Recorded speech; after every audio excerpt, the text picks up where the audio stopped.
this is predominantly about the Blockswap DAO. There's a lot of people who want to get involved, both on councils, and also they have ideas looking for grants that they want to start pushing STAKEHOUSE to the next level. So probably won't be hearing much from me today, but I will help to sort of facilitate these conversations. I'd like to hear mostly from the community who wants to get involved. I want to hear what they think, maybe give a little shout out about who they are. I think some of the biggest things here are that there are people who want to get involved and we don't know much about them. So it is going to be very nice to hear people come in and be able to talk about themselves, talk a little bit about what they plan on doing, and then share what they see as the future working with Blockswap. So without further ado, I think that we get started here. The best place to start would be talking about the Grant Councel members. These are the people who will be able to facilitate and give out grants on behalf of the DAO. There has been 50 million BSN in a provisional allotment for these grants, 3 million to the council members, and then up to 47 million to grants. Not that all of this needs to get spent, but it's sitting there and it's available, it's ready to be used. But we need this council in place to help guide where these BSN tokens go. So we have 3 people who have applied for the grant. A lot of them have chatted in the Discord already. I just checked, and somebody put in an application 21 minutes ago. So I hope they are here because I'm not sure who they are. They have not shared anything else in our Discord. So we have three people. One is YK Player. He has started up his own STAKEHOUSE, his own LSD network, and this LSD network is our largest LSD network that we have. And he has been helping the community. He has been a huge assistance in the Discord and chatting with people and all around being an advocate for Blockswap and STAKEHOUSE. YK Player, would you mind coming up here, maybe telling people a little bit who you are and what you've been doing with STAKEHOUSE and just a little bit of background?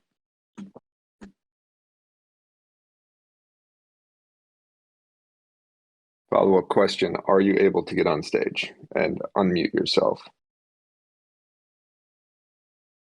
Is anybody able to unmute themselves? Can anybody even hear me? Okay. Yeah. Maybe he can introduce himself in the text channel.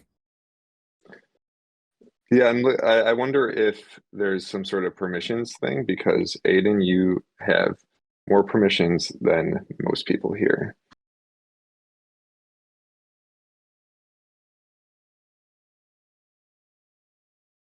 Hold on, guys. I'm just going to check this channel. Okay. Yes, I think it should be fixed. Can somebody else unmute?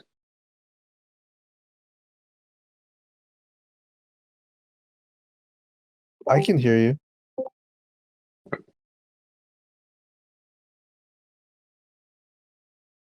Are other people, anybody else able to unmute and speak? It must be a permissions thing.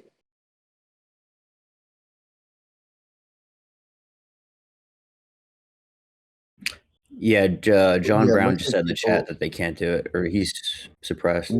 Multiple people. Yeah, Robbie can't either. Can't unmute. YK Player. We'll fix it, guys. Dang. It looks like push to talk works. So I just set my spacebar to push talk. Oh. Try that, guys. When you unmute, it spacebar. forces you to switch to push to talk. But then if you haven't, you have to bind a key to it. Derek, if you look in the settings, I think there's like 2 different ones for push to talk and also just talking. Maybe they can't be simultaneous. I don't know.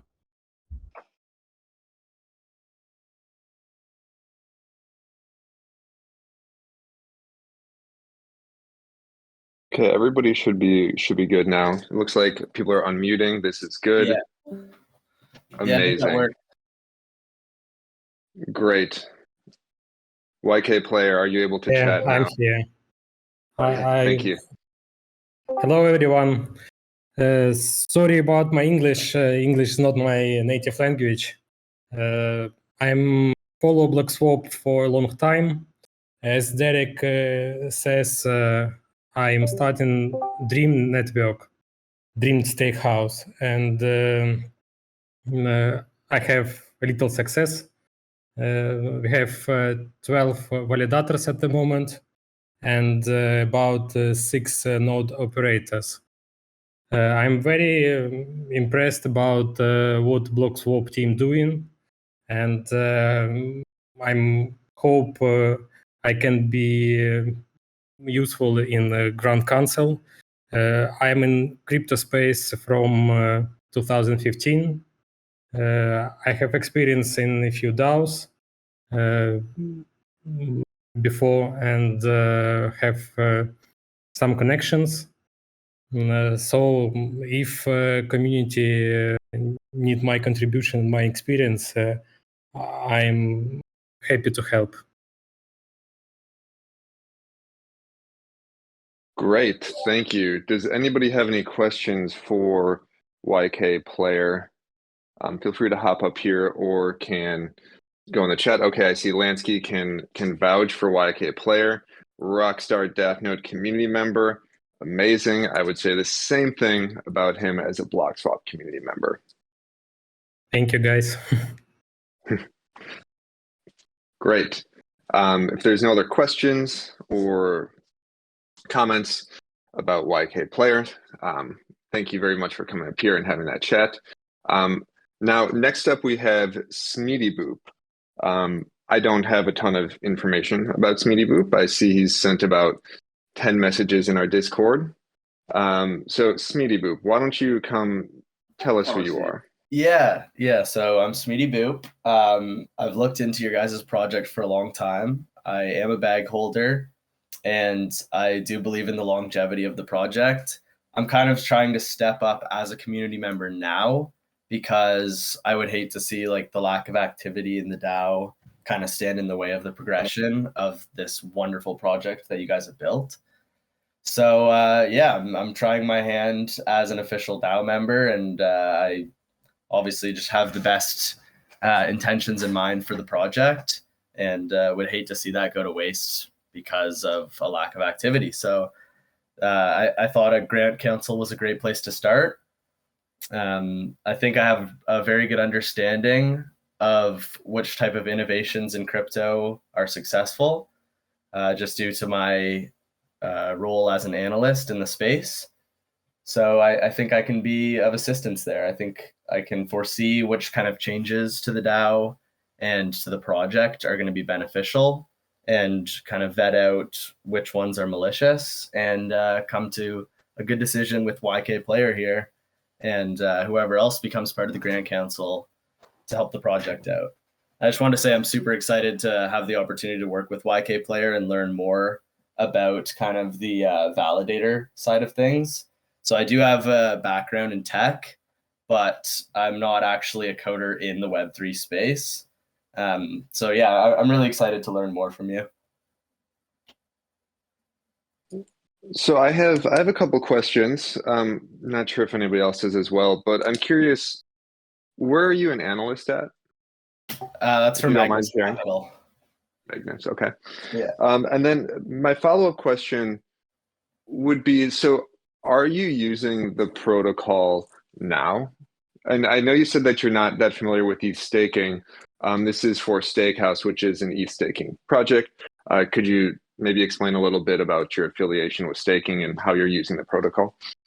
Yeah, for sure. So at Magnus, we do actually have a STAKEHOUSE, and it's John Brown that's kind of facilitating that.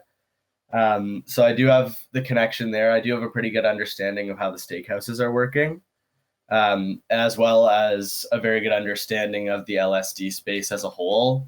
We actually put out a report on LSDs as a whole and had some pretty good predictions in there. So I feel like more on like the business investment side, I have a good vision there, but I also do have a great connection on the tech side. So if there's ever any questions I have, like I do have somebody that can really fill me in there. Okay, thank you. Are there any other questions or comments for Smeedy Boop? Oh, push to talk. Okay. I step in here and just give a little background. Magnus Capital is a fund that I founded along with a few others back in 2018. It's self-funded. We don't raise money, and it's a group of us, and we've just been working in the space and doing a lot of incubation and advisory and all that stuff in the space. And over the last few years, we're fortunate enough to be able to hire support. So we brought in a programmer, that's John Brown. We brought in an analyst, that's Smeedy Boop, and actually Boomer's on the call too. So we're here really as a group supporting the protocol, and we put Smeedy Boop forward. Well, he put himself forward. He said, I'd like to be on the council. What do you guys think? We said, that's a great idea. But just to give you some color, there's a number of us here all kind of facing in the same direction. Great. Well, thank you for that color, Random Task, and have always appreciated support. Dennis Fork, you just joined. If you do not, yeah, thank you. I did not want to have to mute you myself. Great. So we have one other applicant for the Grant Council. This one came in. Now it's been 31 minutes ago. It is from somebody called Boomer Tech Corp. Is Boomer Tech Corp here? I know I've seen maybe 1 or 2 messages in our Discord over the past couple of years. So I'm not really sure how to intro you, but hey, you're welcome to hop on stage and give yourself an intro. Thank you. Hey, so Boomer Tech Corp is what I usually use for the forums. I'm also part of Magnus. My name is Ali. I was hoping to get on the Grants Council just to sort of help guide some of the ecosystem growth, as I mentioned on my application. I've previously helped support growth at Secret Network and sometimes in the Avalanche ecosystem. I am also a founder of Magnus, and as RT alluded to, we are a non-traditional fund. We are really just DeFi sort of heads who love to get involved with our own capital and kind of help guide growth. So we do, as previously mentioned, run a validator, AAXL. And my involvement in the Grants Council would be to help bring in my network so I can be, deeply aware of the day-to-day operations and some of our incentivization structures. And would love to encourage, to bring people over and run a validator for us and make it a flywheel that actually encourages healthy growth. So that's a bit about me. I'd love to, get involved. Great, thank you. Are there any questions or comments from people in the community here? No? Okay, I think people are making this easy. So I would say, I think, it's up to the DAO, but with 2 people from the same organization applying, it's up to the DAO if they want to give 2 spots or 1 spot per organization, how they want that to be structured. I'd be curious if other people have thoughts around that.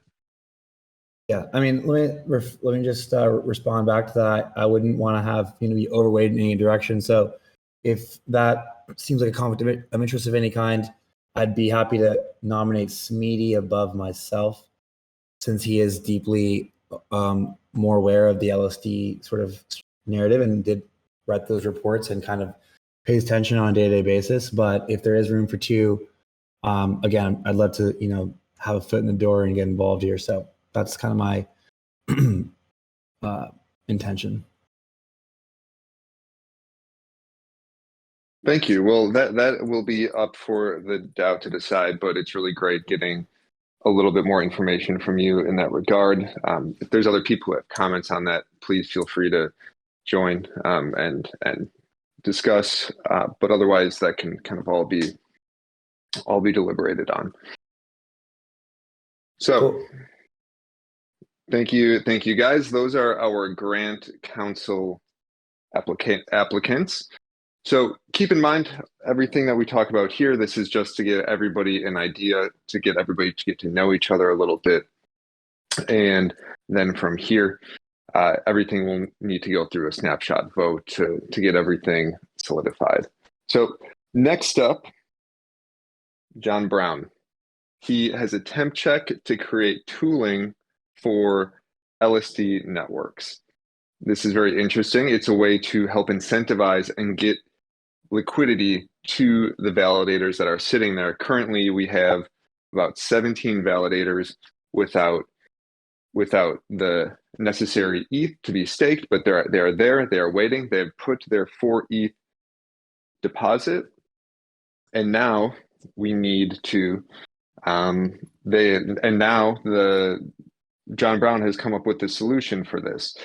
John Brown, do you want to hop up here and give everybody a little bit of a rundown? I know you put something quite detailed into the governance forum if somebody wants to get into the technical aspect of it, but it would be great to hear from you and sort of a high level what this is. Yeah, sure thing. I'm John Brown. I'm the lead dev at Magnus, and a high-level overview of what I'm proposing is a decentralized app and a smart contract that would allow node runners to incentivize stakers to fund their validator. Right now, like you said, we have 17 validators waiting for Ethereum from the giant pool, and that's almost 500 ETH that they would be waiting on. As we know, the giant pool is first come, first serve. So it's kind of an issue where the validators are going to be racing to click the button ready to stake. And we've already seen bots that are sniping that liquidity, or that Ethereum rather. So this idea kind of came to me when I was thinking, how do we get stakers to join our network? And what better way than to offer them tokens for their deposits? So the decentralized app allows validators to deposit ERC20 tokens, and then stakers, they can go into friend delegation, deposit to that incentivized validator, and then come back to the D app and claim the ERC20 rewards proportional to their deposit amounts. I know that's a lot of details. There's also a lot more implementation details in the temp check. I'd be happy to answer any questions or hear any thoughts.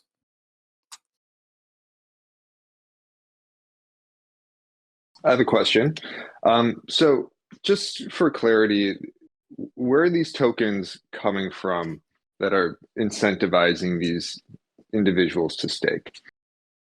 So any ERC20 token can be put up as a bribe incentive. BSN was kind of the first token we thought about because it's already involved in the ecosystem. But someone, I think it was YK Player, asked for the ability to bribe with dETH as well. So that's now supported in the proof of concept D app, as well as any other ERC20 token, such as stablecoins. Great. And I guess I'm curious, do you have an intention of using this yourself? Do you think that this would help you personally source liquidity? Yeah, that's one of the reasons we wanted to do this. But as we were building the proof of concept app, it kind of became obvious that this would be a huge, huge boost for Stakehouse as a whole. If validators could drive stakers to fund their specific validator, then I think it would be a game changer. And where is this in the process? Is it developed? Does it need anything? What do you need to get this over the line, and what kind of timeline is the DAO looking at? Yeah, so the proof of concept D app and smart contract are deployed in the Goerli testnet right now, and they've been tested with some success. There may be a few more features we want to add, such as a vesting or locking period on the bribe rewards. We don't want stakers to join an incentivized validator and then withdraw right when they get their rewards. So we've been thinking about adding a 6-month or 1-year lock to those tokens. Also, the UI is pretty bad right now. The tokens that I'm proposing be issued to me would help go a long way to upgrading the UI, adding the last few features and that sort of thing. And I think the timeline I proposed was 2 to 3 months. Okay. And so you said it's deployed in Goerli with some UI. Is this something that the community can try out beforehand? Are you keeping this in-house until the DAO decides if they want it? Yeah, we've been kind of keeping this under lock until the grant application is accepted. I know I haven't actually submitted the official formal application, just the temp check. But since one of the deliverables of the grant is open sourcing the code, I'd prefer to wait until it's accepted to do so. Okay. Yep, that makes sense. Thank you for sharing that with us. It sounds very interesting. So that will be, since that is a grant for STAKEHOUSE LSD networks, just so everybody has a good frame here. The first three people that we talked to, YK Player, Smeedy Boop, and Boomer Tech, or Gold Rush, they're applying to be on a council, which could then give out grants to people like John Brown to develop and create tooling around STAKEHOUSE to make it better and easier to use. In addition to this, we have another grant applicant. This is the Rollup, previously DeFi Slate. They have brought on Blockswap Labs in the past to their podcast and have done some various tweets and marketing with Blockswap. They have an audience which is very interested in DeFi and layer 2s. And they're integrated within the DeFi community. They host their own Discord and different ways for people to congregate and have conversations. Robbie, Andy, I'm not sure if Andy's here, but Robbie, I see that you're in the chat. Could you hop up here and give everybody a little bit of a background on yourself and what you guys want to do and all of that? Yeah, my pleasure. Thanks, Derek. Good morning, everyone. My name is Robbie. I'm co-founder of the Rollup. As Derek mentioned, we've engaged Blockswap in the past on the podcast. We are at episode 98 of the podcast. It's been running for 3 years, since 2020. We have 17,000 on Twitter, 3,500 in our newsletter, and across YouTube, Spotify, combined 25,000 in reach, as well as partner communities that would put us close to 100,000 of potential users that we could bring into STAKEHOUSE. I put out a proposal on Discourse. I got some really great feedback. Thank you to everyone for the feedback. We've worked with several DAOs in the past and constructed this program that we call the DAO Success Program. It is made up of primarily 3 parts: community education and visibility. The second part is integrations, both on-chain and off-chain. And then the third part is business development. So after some great feedback from Blockswap Labs as well as the DAO community, we decided to table the integrations portion. And you'll notice that there's 2 separate proposals put up in Discourse. One of them contains all 3 of the DAO Success Program parts. And then the other one is a more focused, detailed description on part 1, which is focused on community education and visibility. So that's what I'm going to talk about today, the community education piece. Like I said, the proposal is up in Discourse if anyone would like to read through it.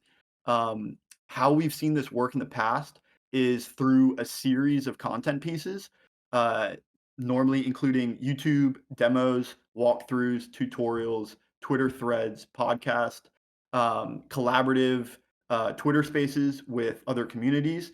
We're able to establish projects as an authority in their space. We do this through co-marketing with our partners as well as in our own community. And the intention here is to establish Blockswap as an authority in the LSD space. We have a series of content that is laid out in the proposal. The intention is to orient these content pieces around significant roadmap items to amplify and generate the most visibility. and generate content around those key items.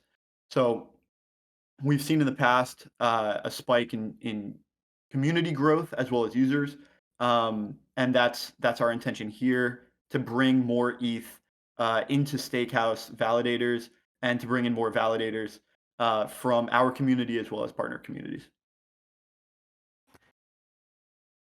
So I'll stop there, and then any questions, are much appreciated. Great. Thank you, Robbie, for giving everybody that rundown on the Rollup. I guess I had a question for you guys. So I've seen your content. It's great. And I'm curious, how do you have any, I know it's hard to exactly measure, but if you have any insight into how you think your community aligns with Ethereum staking in particular, I think that'd be very helpful to hear a little bit about. Yeah, certainly. So our community on the Rollup is intermediate to advanced in knowledge. So I would say if you were to kind of rank the knowledge level on the learning curve of most DeFi users, our community is up there in terms of the more knowledgeable users. You can call them power users. So these are users that are familiar with swapping, providing liquidity, bridging, and they are familiar with the LSD space. So they would understand the value proposition of running a node and operating a validator. Our partner communities are a little bit more retail based. So we recently partnered with a community called Layer 2 DAO. They have a vibrant community, over 10,000 Discord members, upwards of 35 or 40,000 on Twitter. And they're a little bit more retail focused, so they would be more oriented towards depositing ETH and not running a node. Through a collaborative effort, we could educate both sides, right? So we could orient education towards our own community and those more advanced users, how to run a node, why they should run a node, and why they should particularly run a node in STAKEHOUSE. Education that is oriented towards more retail users that are a little bit lower on the learning curve would specifically focus on why they should stake. And it would create a user journey of how someone would become involved with STAKEHOUSE and the DAO. First, from a low level user, they would deposit ETH, they would earn rewards, and they would slowly graduate up the learning curve so that they become a node operator and ultimately become a contributor to the DAO as they get more involved in STAKEHOUSE and Blockswap. I noticed Andy joined as well. So Andy, I just gave an overview of the Rollup and how we frame this community education. If you have anything to add, feel free. Yeah, that I heard the majority. It sounds great. Yeah, I mean, basically just the understanding the goals and the objectives of kind of creating this educational content. Understanding what what we want users to do. To participate in Blockswap, in STAKEHOUSE. Making it easy for them to do so, incentivizing them to do so, using various ideas from quests, giveaways, things like this. Also, just trying to educate some of the people or some of our community about some of the more important aspects of your protocol and Blockswap that are different from some of the other LSD and kind of validator providers. And yeah, really just trying to engage our community and really provide easy to understand and comprehend and actionable insights with a twist of kind of like appearing as a way for them to earn, to make profit, to level up their crypto game, to become a better investor.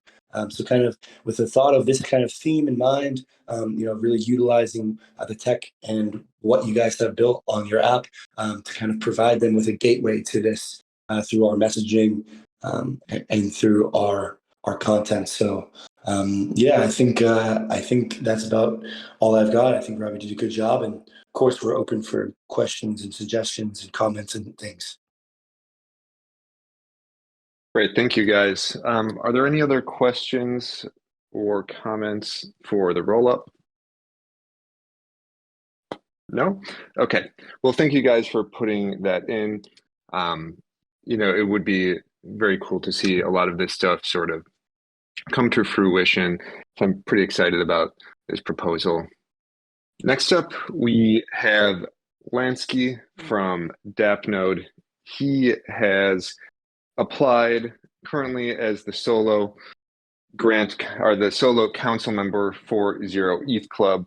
For those who aren't familiar with ZETH Club, it allows for users to deposit ETH and get access to these collateralized slot tokens.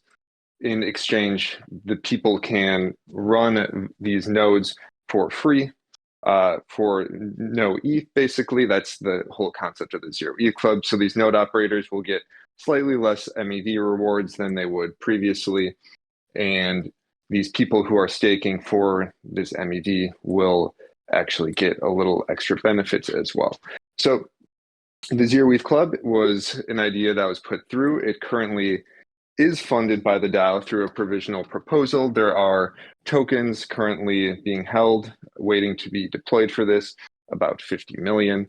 So Lanski, could we hear a little bit from you? I think a lot of people here probably know who you are, being very prevalent in the community, particularly Dappnode.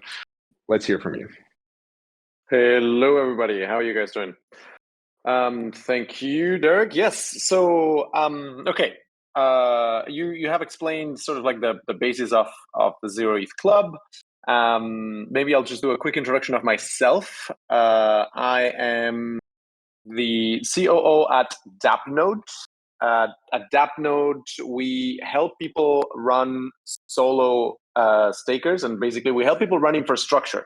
And up until now, we said that we help people run solo stakers, right? And we were a project of technological accessibility. And if you want to know what that means, it means that basically, if you use our product, you need to have no technical ability to run Web3 infrastructure. Meaning that we have UI and you can install Dappnode in your own machine, and then with point and click, like if you're just from your browser, you can point and click and decide to download a blockchain node, or meaning a Bitcoin node or a Monero node, and even a validator on Ethereum, on Gnosis chain, on whatever you want, right? So that was the technological accessibility part. More and more, thanks to LSDs, we're becoming an economic accessibility tool, meaning we're bringing together this technological accessibility, making it accessible for people to run Web3 infrastructure, the people that were not previously technical or that are not technical. And now, thanks to things like the ZETH Club, we can bring this to economic accessibility, meaning that in order to run a validator, not only you need this sort of like a little bit of technical thing that with Dappnode, you don't even need that, but you still needed this 32 ETH in order to run a full validator, right? So with things like the ZETH Club, you don't even need that. I mean, we know that with the LSDs, we have the ability to run a node with only 4 ETH, and that's fantastic. But in some regions, that is still quite a bit. And what do I mean in some regions? Well, in Dappnode, we're very, very concerned with geographical decentralization of the Ethereum network. And what I mean with this is that we're partnering with different communities around the world. In Latin America with Kipu nodes. We want to start doing that in Southeast Asia as well, Indonesia, Vietnam, Thailand, Malaysia, in the communities in there. in order to start putting more nodes in this place. This is good. I mean, I don't know if we need to go into why decentralization is good. I think we're in the public that we have here, we're already pretty aware of that. But yeah, more decentralization, more geographical diversification, more different jurisdictions that are more nodes in different jurisdictions, and more resilient the Ethereum network is. So it is through this work with the Ethereum Foundation that we do, through this work with the different local communities, I think I am in a pretty good position to figure out who in these communities, in these local communities, are able to run a node, especially because I also provide through Dappnode, we can also have programs providing the hardware ourselves to run these validators.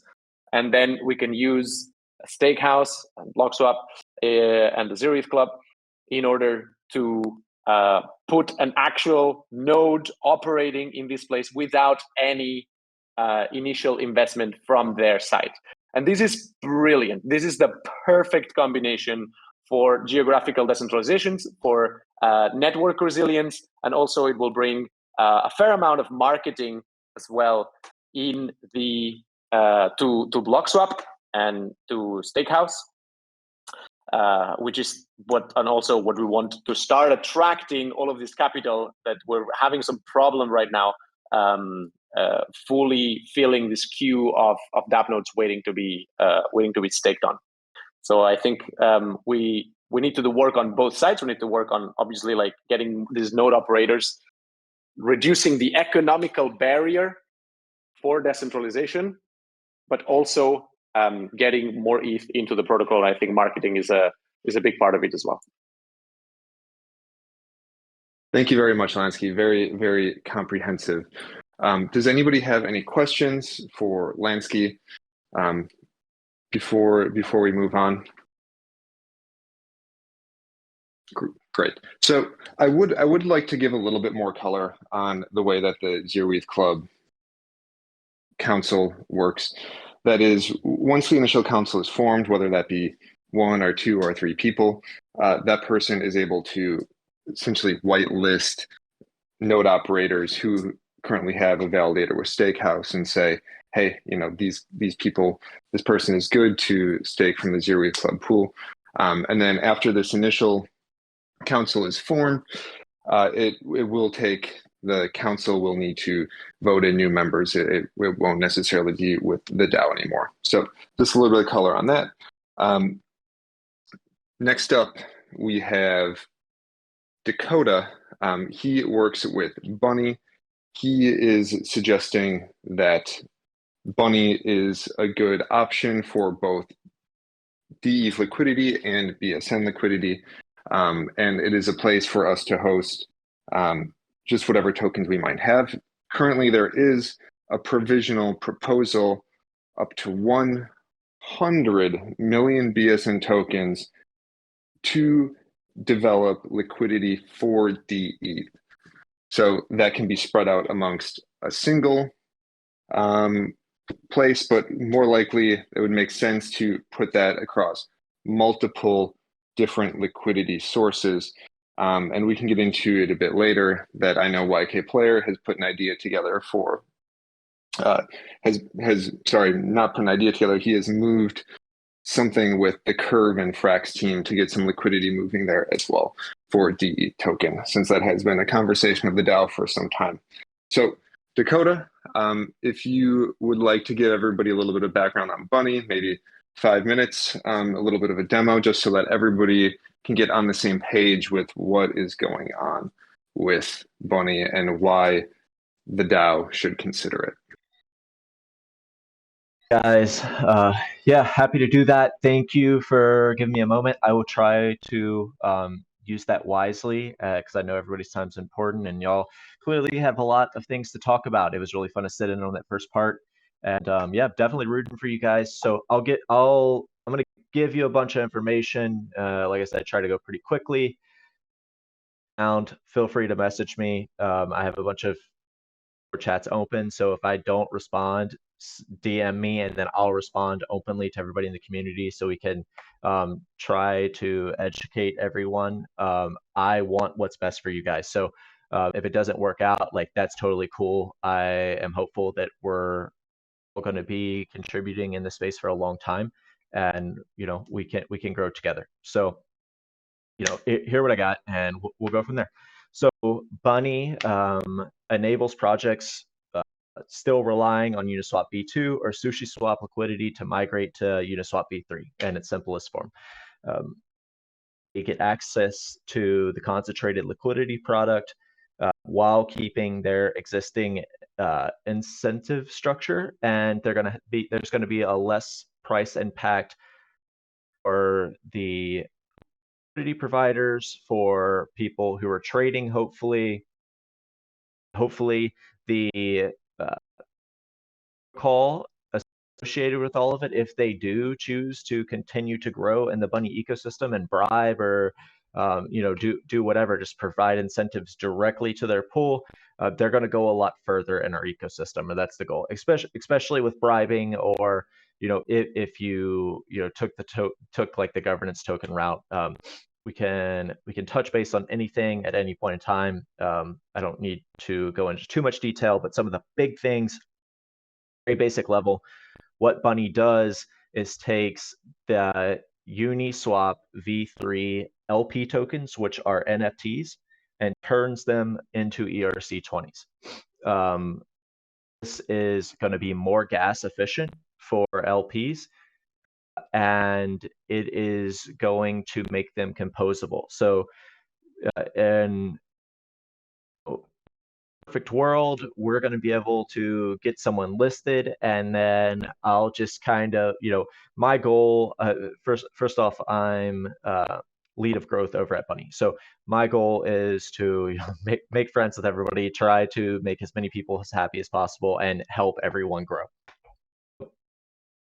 Take whatever new LP tokens we have and take them to the protocols that future are going to list Bunni LP tokens as collateral.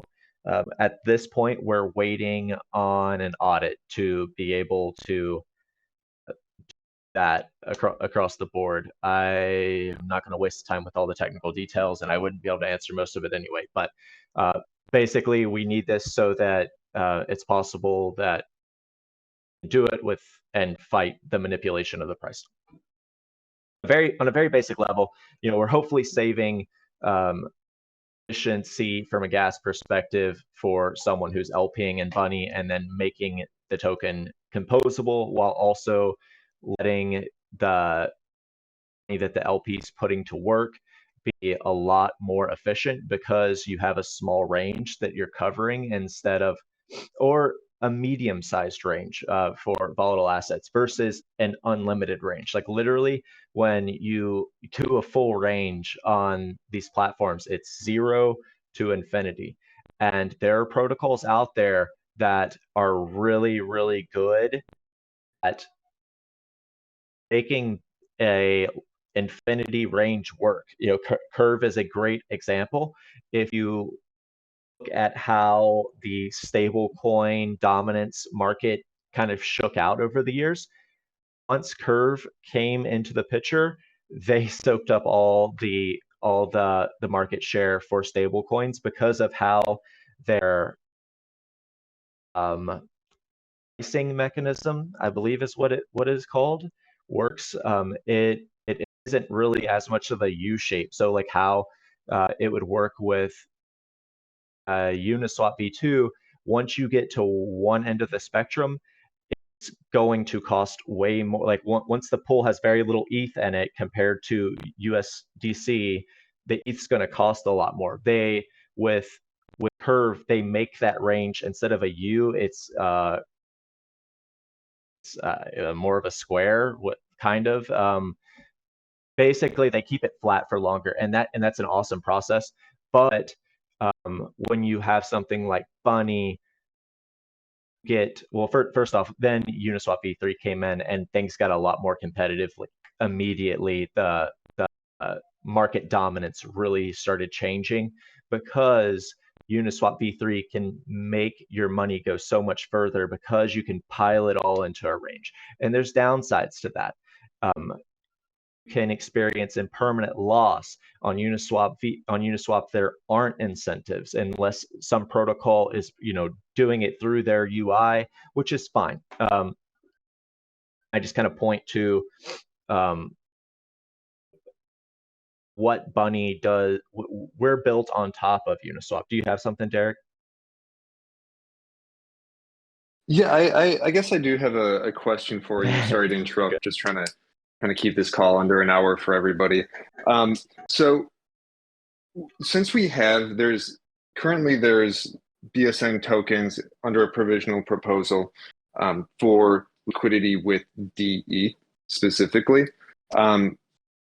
Can you just walk everybody through quickly what the process would be like to get the most out of Bunni, considering we do have this BSN allotted for dETH liquidity?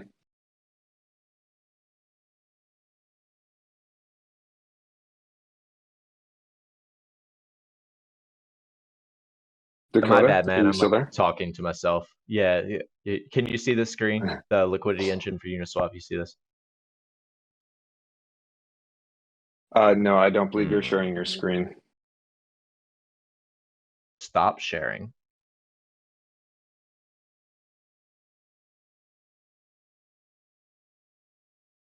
It might be permissions again. I can probably just explain it to you, Derek, to be honest, man.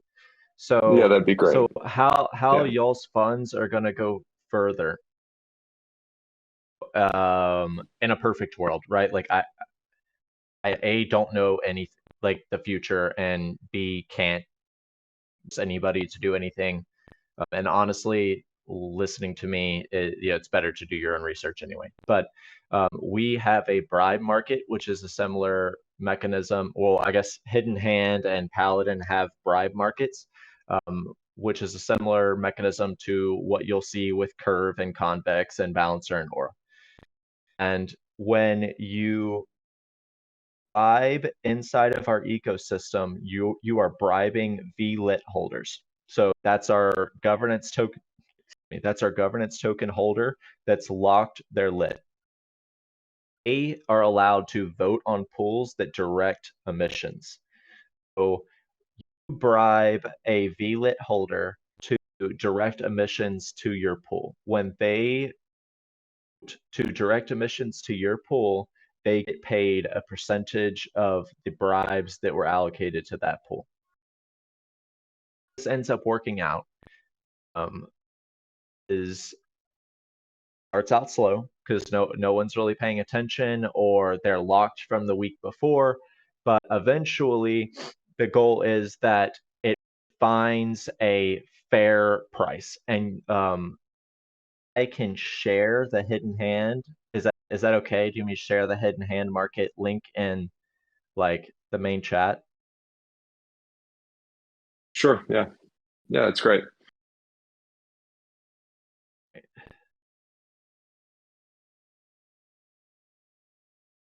I'll drop that there. So I know you mentioned that it sounds like, feel free to correct me if I'm wrong here. What the DAO could do is they could put up this bribe, and then the people who hold VLIT tokens, they can decide if they want to incentivize a liquidity pair, say dETH to ETH. And when they do that, people who stake in this liquidity pair would get these lit tokens. Is there a possibility for the DAO to also give them sort of a dual earnings by providing BSN tokens, so they'll get both BSN and lit using Bunni?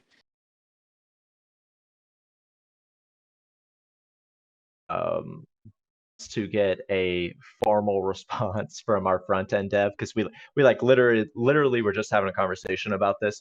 Basically, that token's going to need to be whitelisted. We're in the process of trying to get a proposal passed so that the core units can just whitelist tokens as we want to go. But we're trying to do things the right way. So at this point in time, that would just need to be whitelisted by our governance.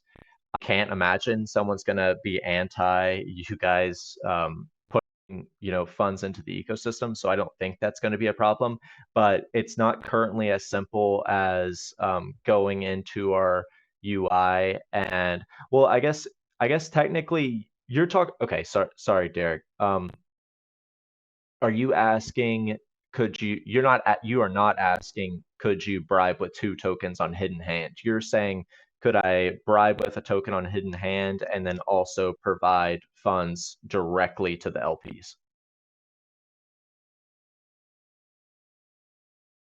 Yes, I'm asking. So I know you're saying that there's the VLIT bribes that come from this other community, but then there's also. I'm just asking if the DAO could also give BSN tokens to people who are just directly using to the Bunni. LP pool. Yes, you can. I will send something in the chat, like exactly the step-by-step process to go to do it, but it's pretty much just a government's proposal, and I could help you guys with that if we got to that point. That would be a big deal. So we're still a new market. From just to kind of like wrap things up. We're still a new market from the bribe perspective. I think it's probably about 3 months old. And by the way, when I opened Hidden Hand, we just started a new epoch, and so we're gonna have to touch base on this again once this kind of fills in a little bit. Like right now, there's only 1 bribe. You have to go in and manually add bribes, and I believe the last epoch ended yesterday. So that's unfortunate. You guys can't see that, but you can see the pricing, like $1 for VLIT here. And so the goal is that those should all shake up to be fairly even as far as like retail traders go. There are a few protocols who've bought VLIT and are like playing their own game, but for the most part, if you just own VLIT and you're not LPing, like you're going to chase those funds. On average, we saw approximately one for every when protocols bribed on average, we saw them put in $1 worth of bribes, and that turns into $3 worth of OLIT. So that's where I think we can help your incentives actually go further. Just because of that mechanism, it kind of makes extra funds there. Well, thank you for that explanation, Dakota. I don't believe that there is any sort of temperature check in the DAO for getting this dETH liquidity with Bunni. Is that something you'd like to put up so that people can get a good picture of this, the ones that aren't on this call? For sure, I'm happy to do that. And I think you mentioned something about that before, man. And I'm sorry, I've just been dragged in all different places these past 2 weeks. So I will work on that on my end. No problem. Thank you. I think we're going to move on just because I want to make sure we can get this all in and try to end at the top of the hour. YK Player, you have been working on something with Curve, getting a curve gauge up with Frax and dETH. Could you just explain a little bit to the community about what that is? Yes. Currently, we have Curve governance voting for open gauge for CRV incentives for dETH and fraxETH pair. fraxETH pair have participate in Frax campaign, and Frax DAO provide voting support for incentives to every pair with fraxETH. Additionally to these, I know a few dETH holders want to bribe dETH to support dETH liquidity using Vote Market. This is a platform built by StakeDAO. This is a competitor for Hidden Hand. and Paladin quest. And on top of this, we are going to propose for StakeDAO build SDT incentives on top of CRV incentives for liquidity provisional LP tokens staked on StakeDAO. So I believe in 1 month's term, if all proposal will pass with no issues, dETH will have incentives on Curvy and StakeDAO. This is a dream roadmap currently. This is what I'm working for, and I hope it helps build some total value locked on Curvy and help liquidity pool grow. It's hard to say exact numbers, but maybe 400K in 1 month is a real goal. This is my vision. Great. Thank you for sharing that. So just so I'm clear and so that everybody's clear, it sounds like you're saying that this will result in sort of 2 liquidity sources for dETH, both StakeDAO and Curve, if I'm understanding correctly. No, it's one liquidity source, Curve, but you can stake LP tokens, Curve LP tokens on StakeDAO. And if you stake these tokens on StakeDAO, you will receive your yield will consist 2 sources, CRV incentives and SDT incentives. Got it. That makes sense. Is it possible, if the DAO wanted to also incentivize somewhere between this Curve and StakeDAO with BSN tokens? The good practice is put bribes on platforms like Vote Market or Paladin or Hidden Hand. And I believe for the ETH, Vote Markets sounds the best platform to bribe with BSN tokens in future. Great. Thank you. KZ, could you mute? You just joined. Otherwise, I'll have to mute for you.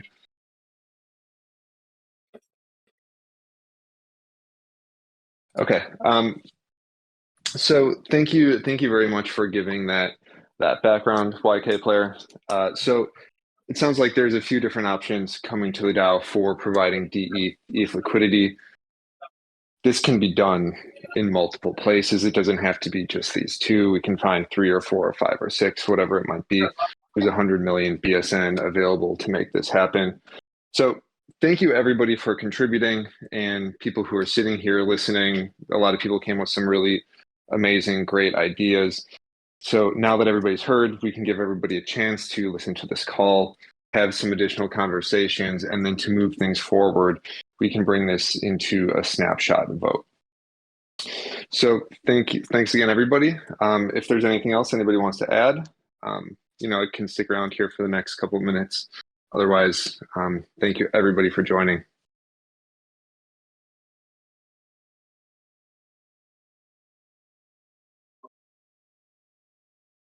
All right. Thanks, Thank everyone. We'll Thanks, have guys. our snapshot proposal up soon. Cheers, guys. All right. Thanks, everyone. See ya. Bye.